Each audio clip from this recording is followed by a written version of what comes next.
Good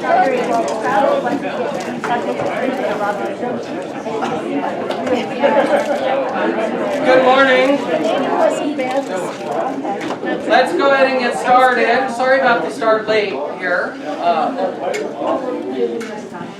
go ahead and let's open up with a prayer, and then we can jump into some things. All right? Almighty God and everlasting Father, as we continue to consider our history and some of the good and bad aspects of this, but particularly now the Crusades again, and the implications still today of what happened almost 1,000 years ago. Grant us your grace and mercy in discerning hearts and minds as we study and consider these events. In Jesus' name. Amen. Amen.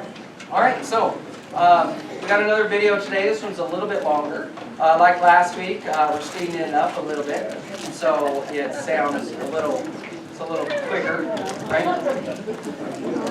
So we'll do just what we've done in the past. We'll watch the video, and then whatever time's left, we'll talk and discuss some of the things that get brought up. All right?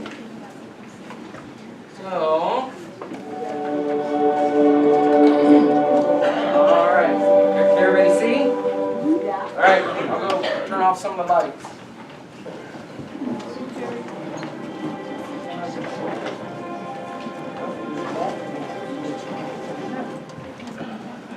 All right.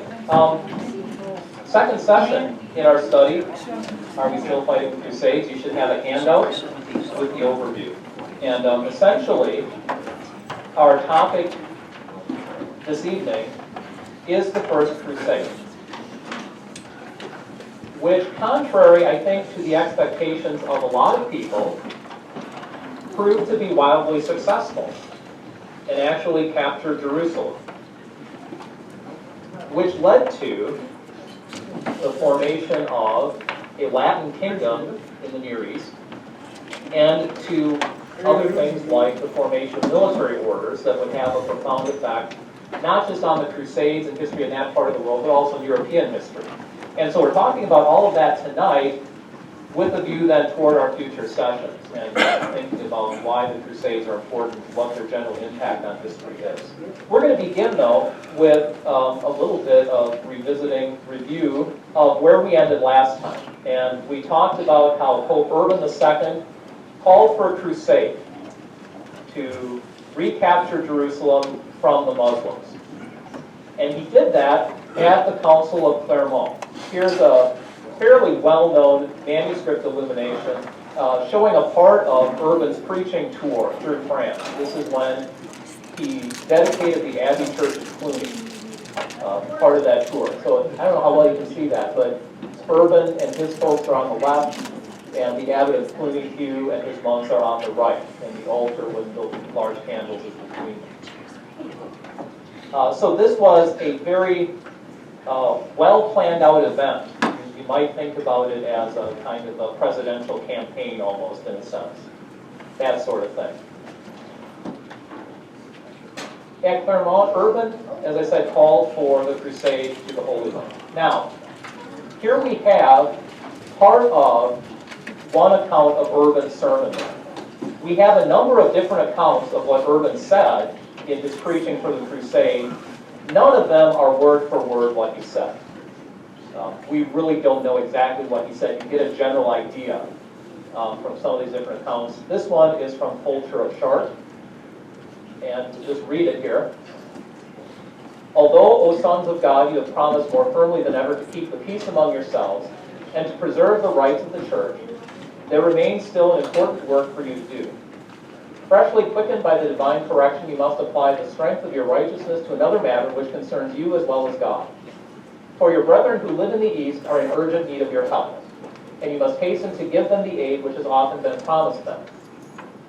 For as most of you have heard, the Turks and Arabs have attacked them and have conquered the territory of Romania, meaning the Greek Empire, as far west as the shore of the Mediterranean and the Hellespont, which is called the Arm of St. George. They have occupied more and more of the lands of those Christians and have overcome them in 7 battles. They have killed and captured many and have destroyed the churches and devastated the empire. If you permit them to continue thus for a while with impunity, the faithful of God will be much more widely attacked by them.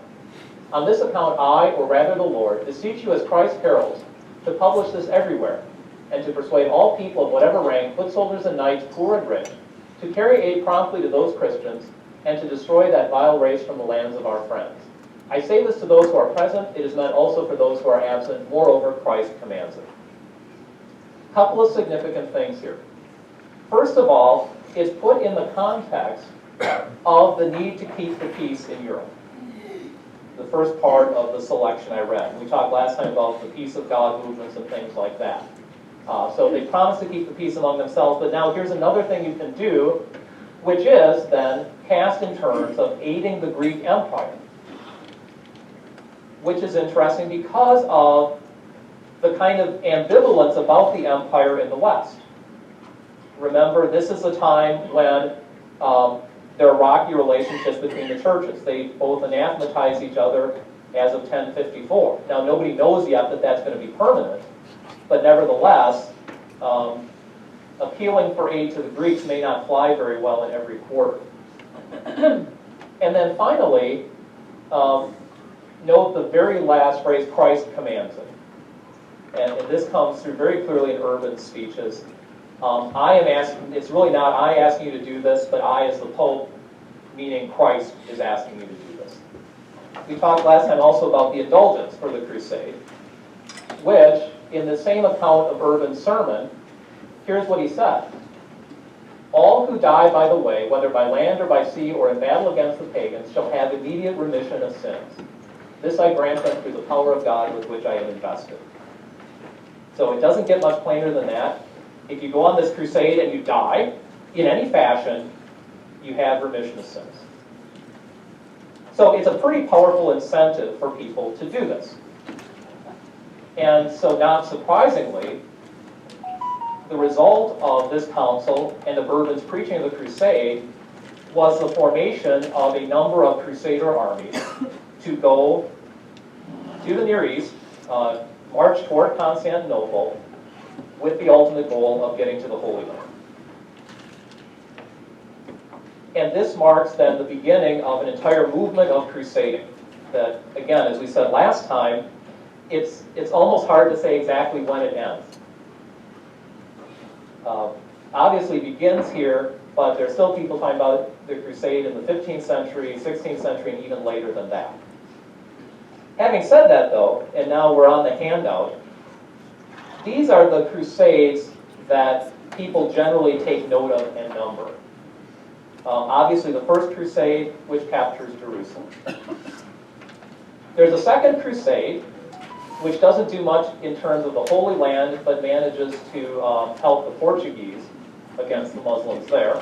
The Third Crusade, and like I said last time, this is the one everybody knows about. This is Richard the Lionheart and Saladin. The Fourth Crusade, which results in the sack of Constantinople, and for a brief period of time, a Latin kingdom in Constantinople. Then I threw in, just because people might have heard of it, the Children's Crusade would fit in here. It's not normally one of the numbered and counted crusades, because it's just one of these, there are several of these kind of popular movements that spring up, and they rarely make it out of Europe without meeting with some sort of catastrophe. The Fifth Crusade captures Damietta, which is actually Egypt now. So that it marks a shift in crusading strategy, trying to come up from Egypt and north toward Jerusalem to try to retake it. The Sixth Crusade ends with a truce negotiated by Emperor Frederick II, and we'll say a little bit more about him later on. And then finally, the Seventh and Eighth Crusades are best known really for the participation of Louis IX, the King of France, whom you should all know because his statue is out in front of the Art Institute.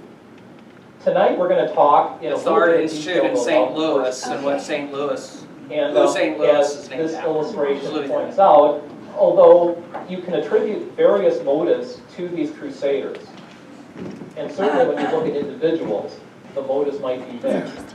In general, it's safe to say that people are doing this out of genuine devotion and genuine piety. It was the norm for a while in terms of talking about crusade history to say that they're motivated by wanting land, that a lot of them are not the sons who are going to inherit, et cetera, which would make sense, except that most of them feel like they're signing up for certain death. And then it starts to make less sense. Unless, like I said, they're doing it for genuinely religious reasons because they're motivated by the Pope's preaching, by the indulgence, by whatever else. So the first wave of Crusaders leaves in March of 1096. So it happens very quickly after the crusade is proclaimed. What happens on the way to Jerusalem, almost immediately from these groups, is persecution of the Jews. And this is a theme that you will keep seeing in the Crusades. We'll talk about it a little more later on this evening. That the appeal to fight the enemies of Christianity over in the Holy Land led people to reflect on the enemies of the church that were present in Europe. In this case, it was the Jewish communities. Later on, it's those groups deemed heretics or whatever else. And there's a general idea that the reason the Muslims are successful is that the church hasn't purified itself. There's always a sense that if the armies of Islam are succeeding, it's because of some moral defect among the Christians. And so some people will see the existence of Jews and heretics in Europe as part of that imperfection that's leading to the success of the Muslim armies. Having said that, however, the attitude of the church hierarchy to this persecution is definitely a mixed bag. And very often, the bishops will try to defend the Jewish communities. Now, they might be doing that out of humanitarian impulse or for some other reason, but the fact is they generally try to do that at least until the point that they themselves are in danger of being washed away in this tide of popular sentiment against the Jews. My point here is this is not part of a crusading program. This is kind of a byproduct of it. It's a part of the populist fervor that accompanies the Crusades. And to some extent, it's the result of a significant involvement of laity in these early crusading armies. That the first groups who leave Europe are not exclusively knights. They're not exclusively the trained fighting men. These armies that are gathered by Peter the Hermit and led by Walter the Penniless have significant numbers of just normal lay people in them.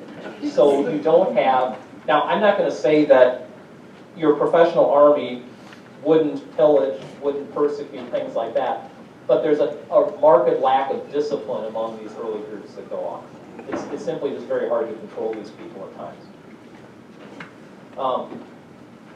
So again, the early movement is marked by these armies that aren't necessarily professional. Those come later in 1097.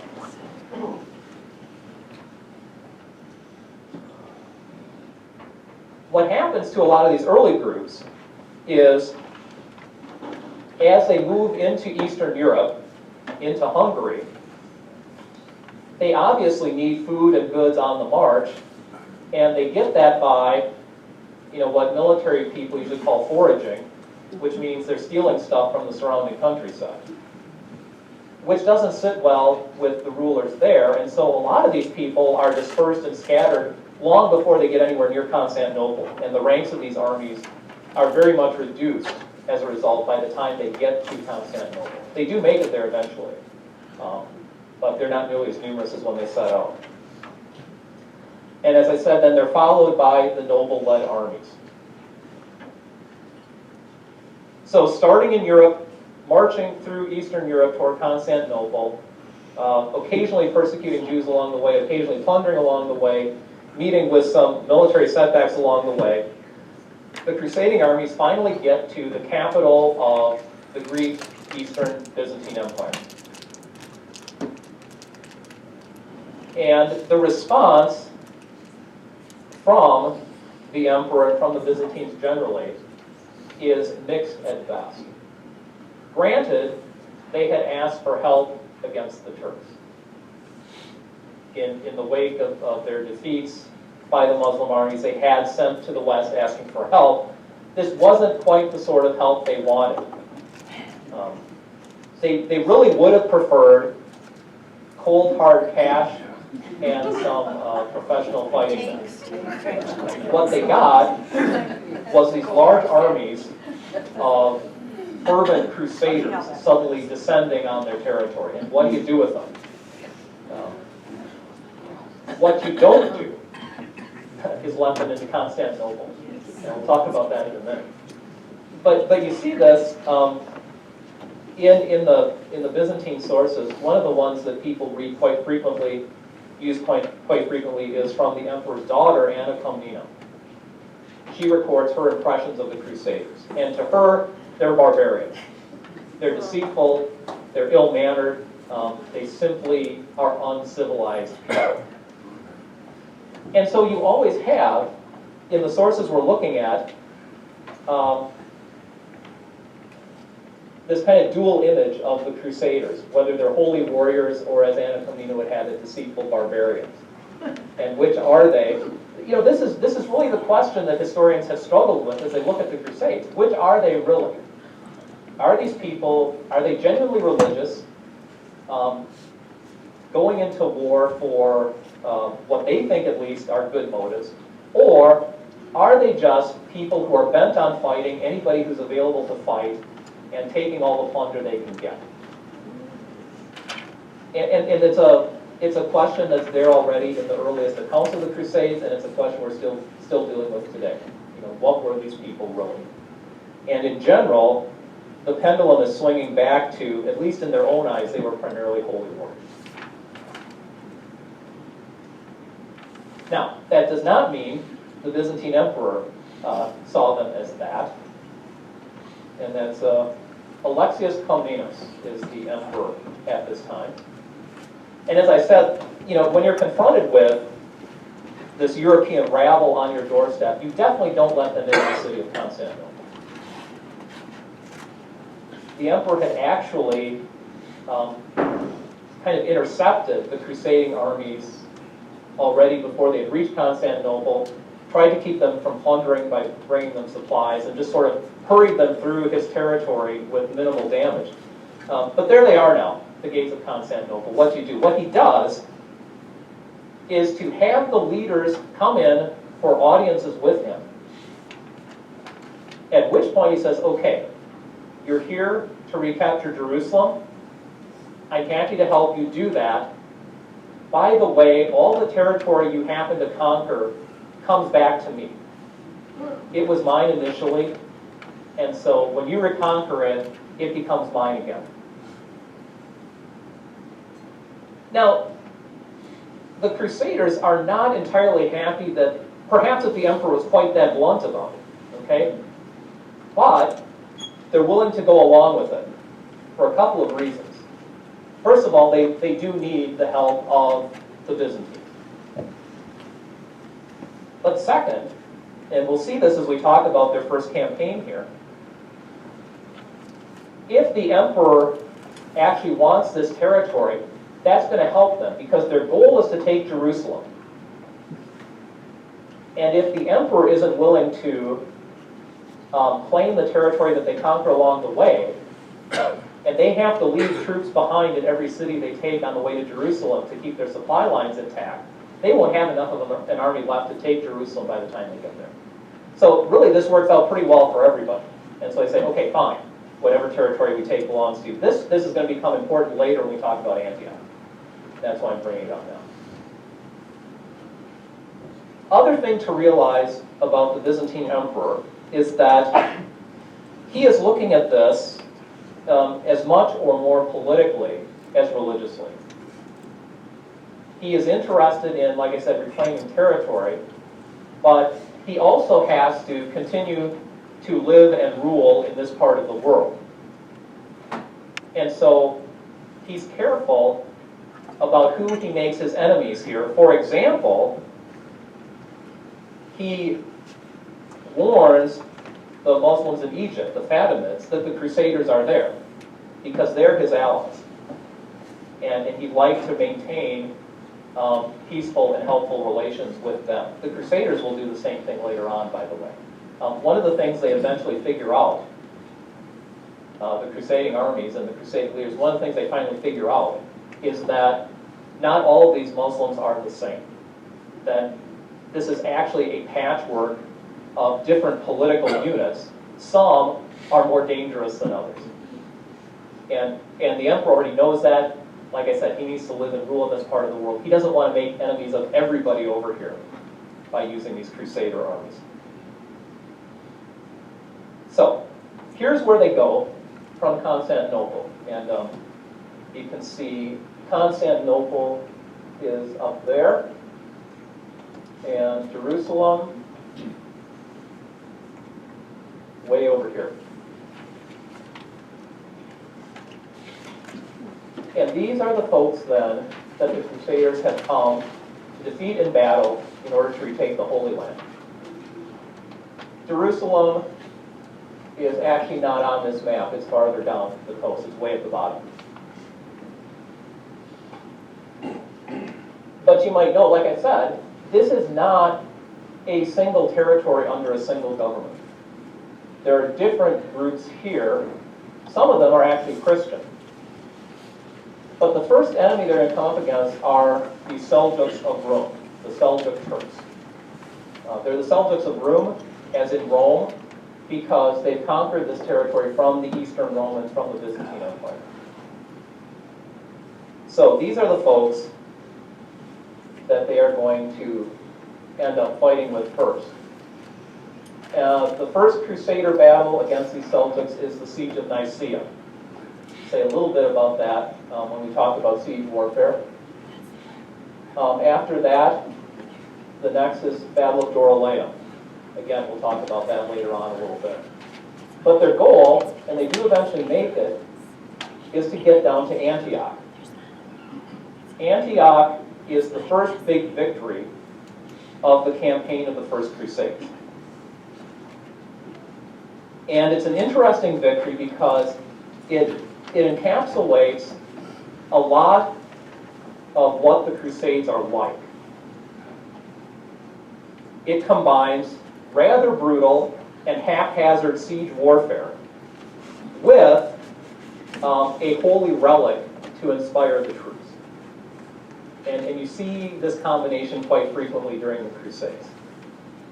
And actually we're going to talk about the sieges of Antioch, and you'll see why in a minute. There's a manuscript illustration of the siege of Antioch. The Crusader army is marching overland. They get to Antioch. What do they find? They find that an English fleet has already taken the port city that supplies Antioch. So that's kind of helpful. Points out that a lot of times the Crusader operations aren't terribly coordinated, and that you often have almost separate operations between land warfare and naval warfare. And the navies, the ships, actually become quite important in this. So getting there, the Crusaders decide on a blockade as really the only way to take Antioch. They can't encircle the whole city. They don't have siege machines to take it. They don't have the wherewithal to build them there. So they decide, we'll just keep supplies from getting in. We've got the port. And eventually we'll starve them out. Eventually is going to be a long time. But that's their strategy. In December of 1097, there's an attempt to relieve the city. Turkish army comes up and is defeated by the Crusaders. So the blockade continues. They finally capture the city in June of 1098. Not because the blockade did it, but because one of the commanders of a tower in Antioch decided to let the Crusaders in. He had his own personal issues with the government of Antioch. Antioch had only recently been captured by the Turks. It hadn't been in Turkish hands about a dozen years, I think, or something like that. So the tower commander decides to give the keys to the Crusaders. Now here's where it gets sticky. He offers the key to one of the leading Crusaders, Bohemund of Taranto, who is a Norman. He's the brother of King Roger II of Sicily. It's complicated, and I'm going to gloss over a lot of this because it's way too complicated. So offers the key to Bohemond of Taranto, leading crusader, and Bohemond's very happy to accept, and he's hoping to become king of Antioch. This didn't go over real well with the other crusading leaders when he went to talk to them about it. They said, no, we have to offer the city to the Byzantine emperor if we do this. And Bohemond says, well, okay, we'll do it under those conditions then. And so they're admitted to the tower, they get into the city, but they can't take the whole city over right away. So what ends up happening is the Crusaders are now besieged in a part of Antioch themselves, where they had been the besieging army before. So there's a great deal of fighting, struggle, just kind of sitting it out going on. And then, we'll talk more about this next time, the specifics.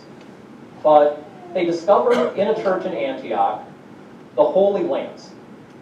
The lance that pierced the side of Jesus. And this becomes a powerful relic that motivates the Crusaders in their struggle in Antioch, puts some fresh spirit into them, and then the tide really turns when they defeat another Muslim army in June of 1098. Now, realize this has been going on for a very long time, though, the siege of Antioch. But finally, with this defeat of another Muslim army, the Crusaders are in control of Antioch.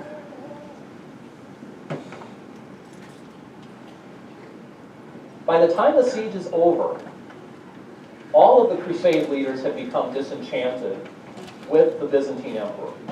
He has not supported them the way they think he should.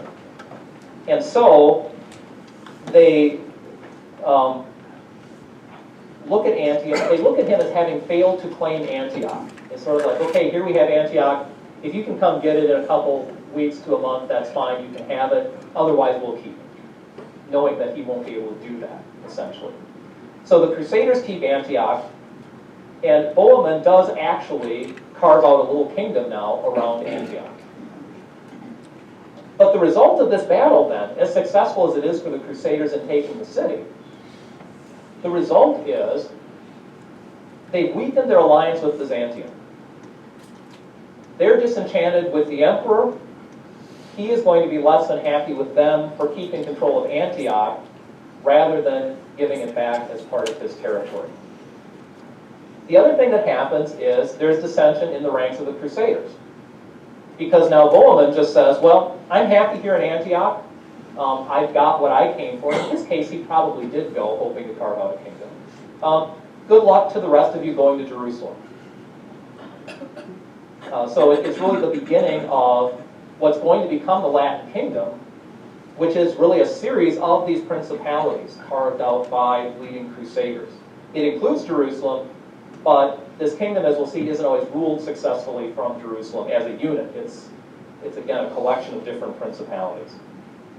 From Antioch, they move on to Jerusalem. 1099, they begin to besiege the city of Jerusalem.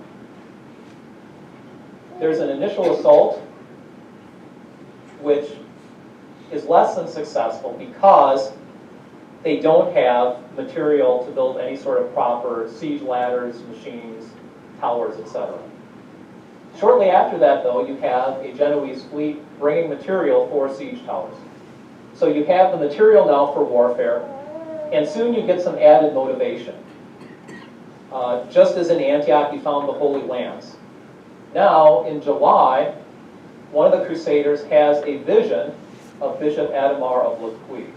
Now, Adhemar was the papal legate on the First Crusade. He was at Clermont when Urban proclaimed it. He was a major proponent of the crusade. He was appointed papal legate and a rather important leader in the crusade up to the point of Antioch, where he died of plague. So now at Jerusalem, he, the story goes, comes to the crusading army in a vision and says, in order to take the city, you will have to do a penitential procession around it. And so this is what the Crusaders do. walk around Jerusalem prescribed number of times, singing, praying, barefoot, the whole bit. Which again demonstrates a number of significant things about the way these crusaders think.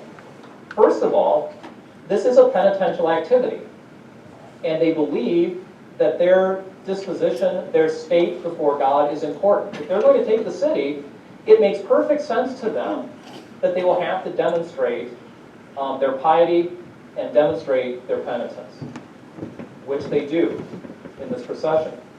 Second thing is, marching around a city in order to take it sounds an awful lot like what? It's Jericho, exactly.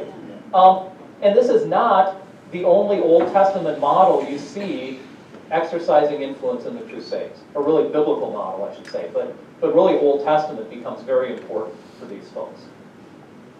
And so, yeah, it makes perfect sense to them. Joshua did it at Jericho. We'll do it here at Jerusalem. It's a miracle Bishop Ademar appeared to us, and this is penitential warfare. Let's have a penitential procession. So they do. A couple of days later, they have the three towers ready. Each of the different contingents assaults the city at a different point. And so 3 separate attacks, and then they attack and break through in the middle of July of 1099. So where they're at Antioch over a period of years, Jerusalem falls fairly quickly, a little more than a month. So here's what happens next. Again, there are various accounts of this. Then one of our knights named Leopold climbed over the city wall. As soon as he ascended, all the city's defenders fled from the wall. Our men followed, killing and beheading them all the way to the Temple of Solomon. There was such slaughter there that our men waded in blood up to their ankles. So by all accounts, there's slaughter when they take Jerusalem. It's been pointed out, and I think correctly, that you shouldn't take those phrases like blood up to the ankles literally. Because in another account it actually says blood up to the bridles of the horses, which gives you a clue as to why they're saying this. Revelation 14, verses 19 and 20 says, "The angel swung his sickle on the earth, gathered its grapes, and threw them into the great winepress of God's wrath. They were trampled in the winepress outside the city, and blood flowed out of the press, rising as high as the horses' bridles." Okay, so they're depicting this. Now, I'm not downplaying the violence of this at all. There was great slaughter, but they're seeing this as apocalyptic warfare. And that's where the language comes from very frequently. And so they're taking language from Revelation and applying it to the sack of Jerusalem.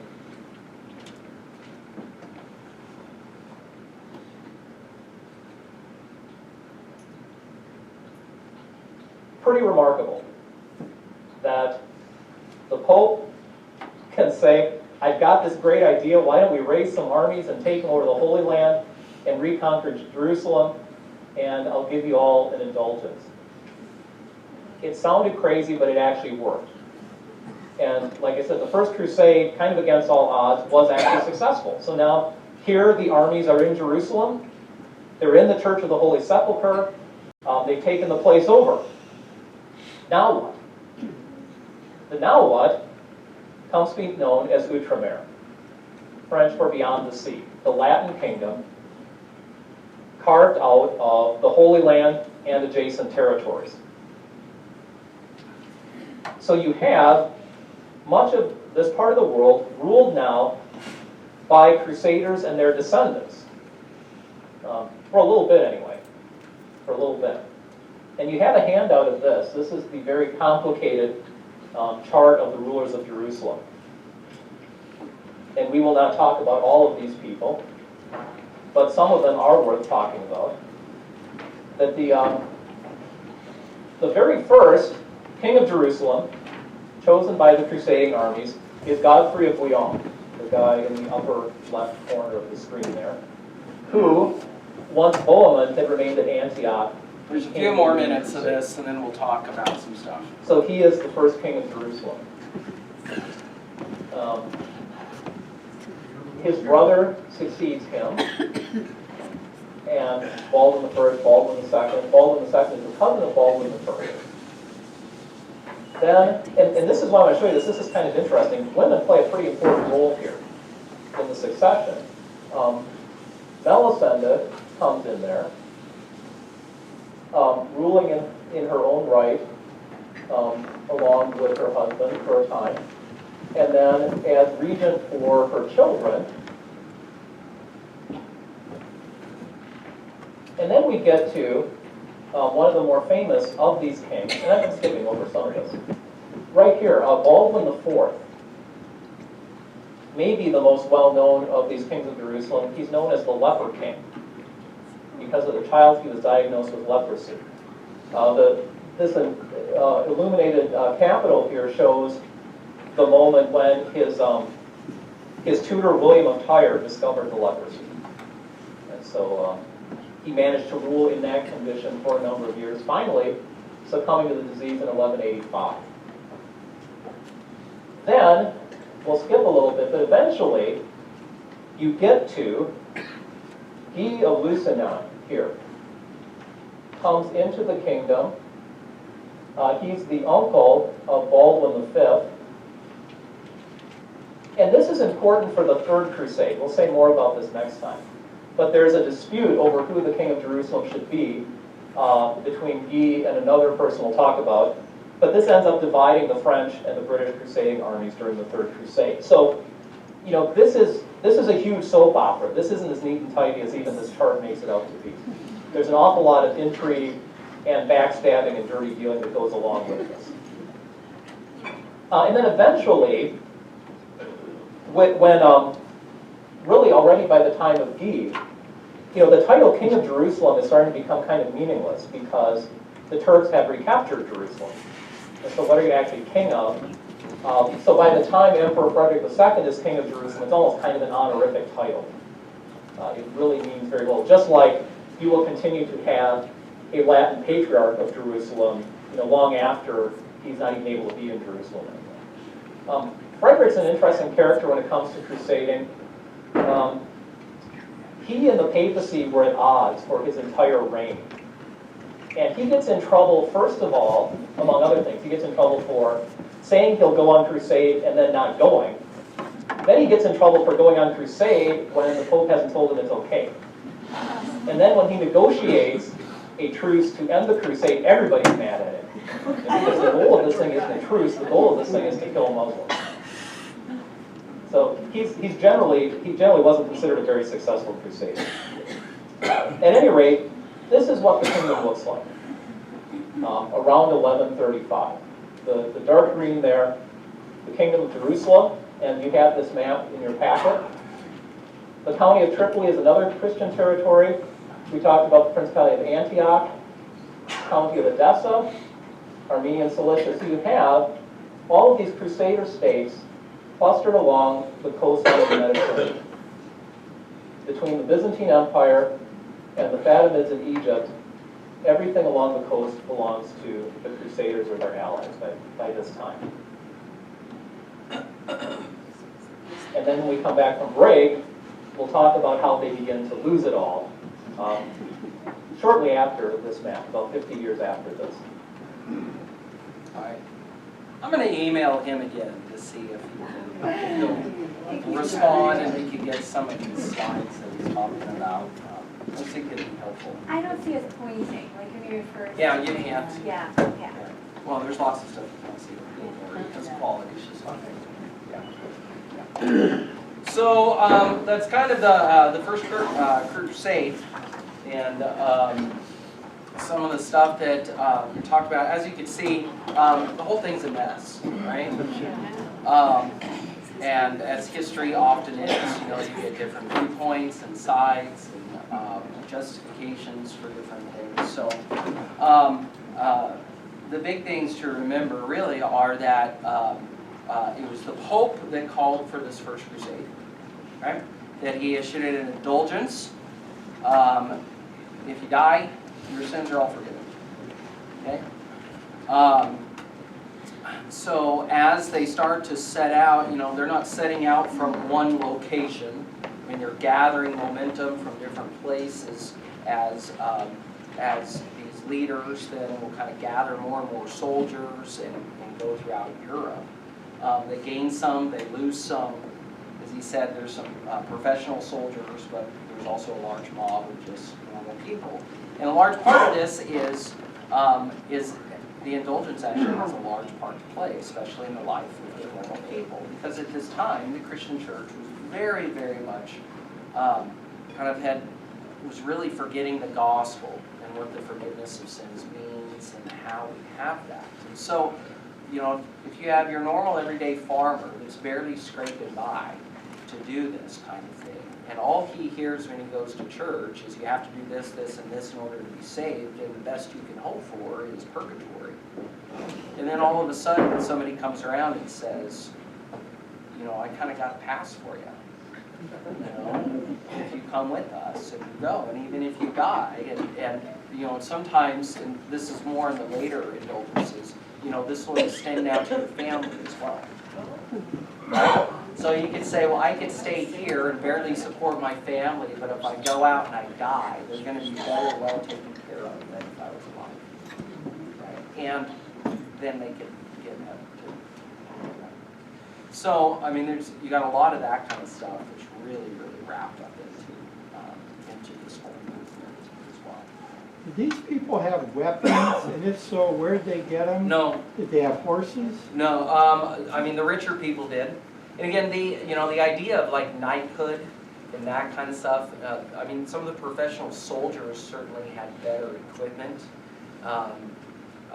that was funded then by the local kings. But this is really kind of the rise of chivalry and knighthood and that kind of stuff in medieval Europe, where things are starting to solidify. But the average everyday person just took, you know, they took their shovels and their hoes and you know, they reshaped them as they could. They picked up clothes and armor along the way, especially, you know, battles.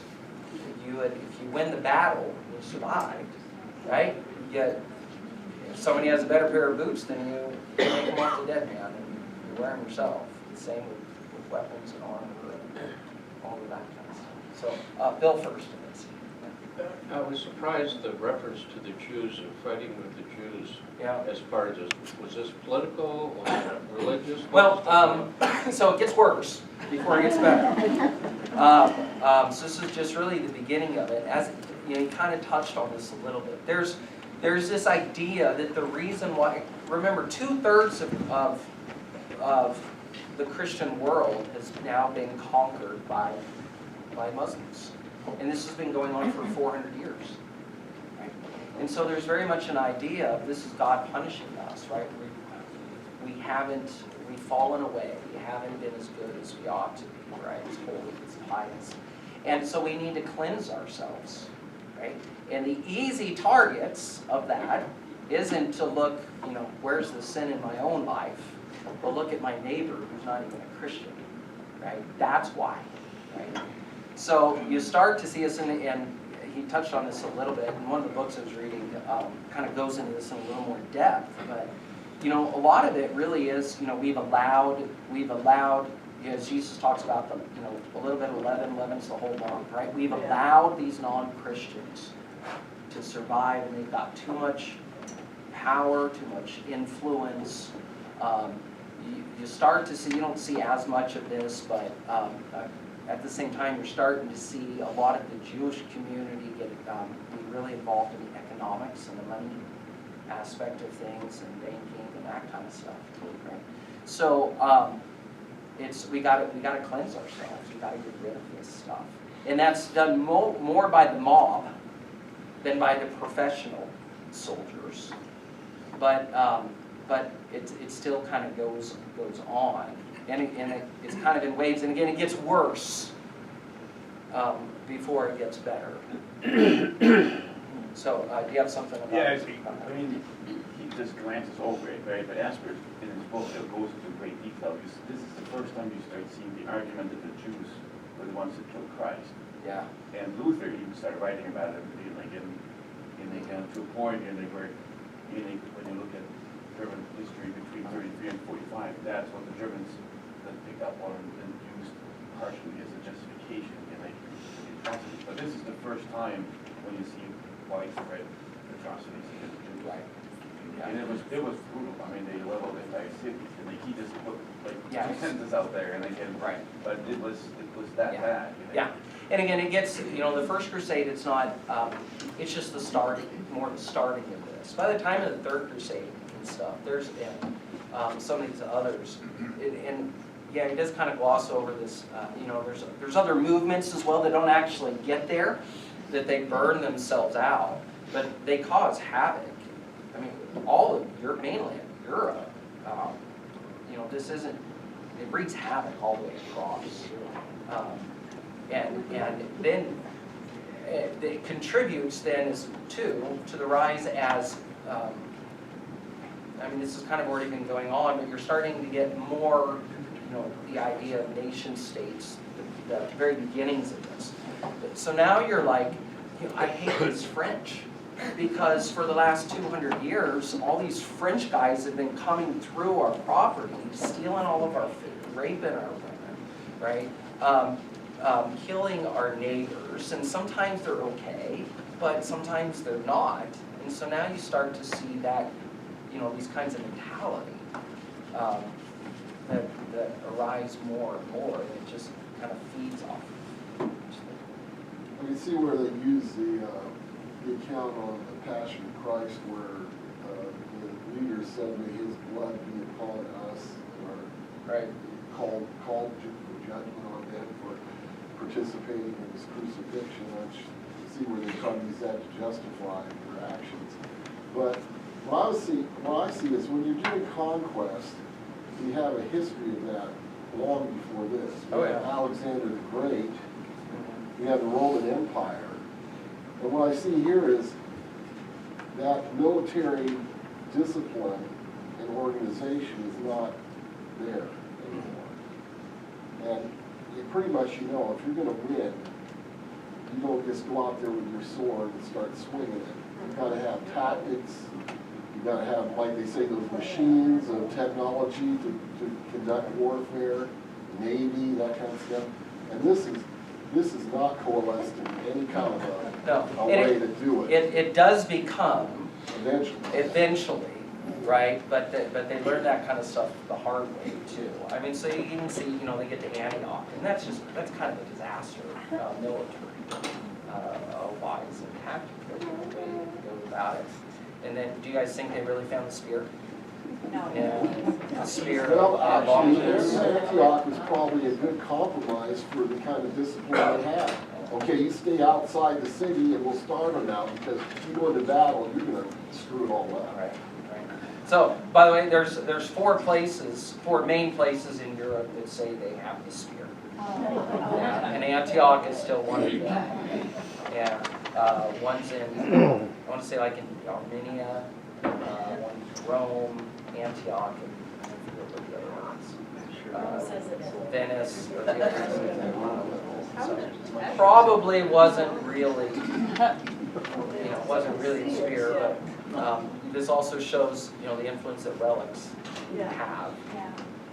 It becomes even more pronounced.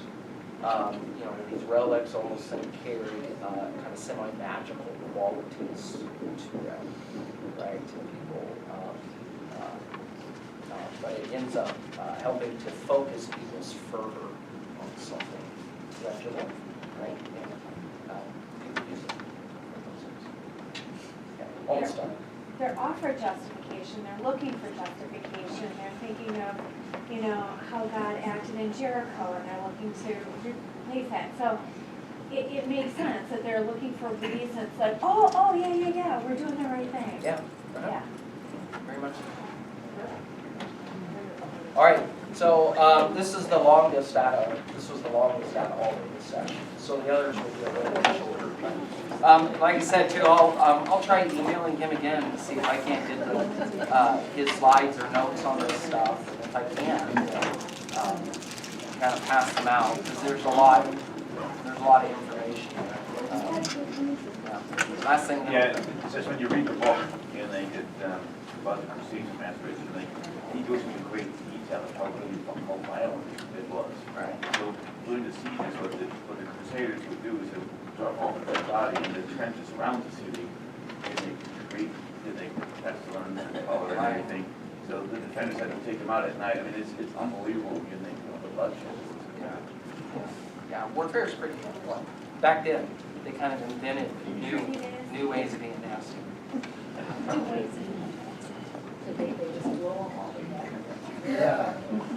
All right, so let's pray. Heavenly Father, we thank you for this time and for this conversation. There's so much to think about, and so much part of our history, whether there's some good and some bad in this. It is still part of this history, the history of our world. Help us, Lord, to focus on that reality, knowing that the warfare against sin and death and the world, that has been that's ended in Christ. That by His victory on the cross, that we too have this kind of victory in our own lives. So help us to be repentant over our own sins and to confess that saving and free grace that Jesus has won for all of the world. In Jesus' name. Amen. Amen.